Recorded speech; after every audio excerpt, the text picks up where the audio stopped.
হাজবেন্ডকে বেশ সুন্দর বুঝিয়ে সুঝিয়ে কথা করে নিয়েছিলাম আজকে দুপুরে সেদ্ধ ভাত রান্না করব। আর খুব বেশি হলে সেদ্ধর সাথে ডিমের অমলেট। এদিকে দেওরটা কোথায় থেকে বেশ খানিক চিকেন হাতে করে উড়ে এসে জুড়ে বসলো।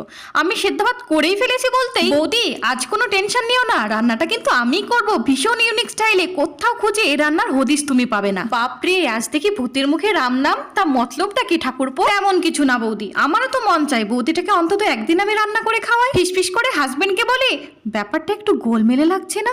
কি বললে বৌদি? না তেমন কিছু না, চলো তবে কিচেনে, পেঁয়াজটা তোমায় কেটে বেছে দিই। হাত ধরে টেনে নিয়ে গিয়ে খাটের ওপর বসিয়ে বলে, বৌদি তুমি আজ আরাম করো, সবটা আমি নিজের হাতেই করে নেব। শুয়ে থেকে চোখটা একটু এঁটে এসেছিল, খানিকক্ষণ পর কিচেনে গিয়ে দেখি সে কি ঠাকুরপো উধাও, আর চিকেনও।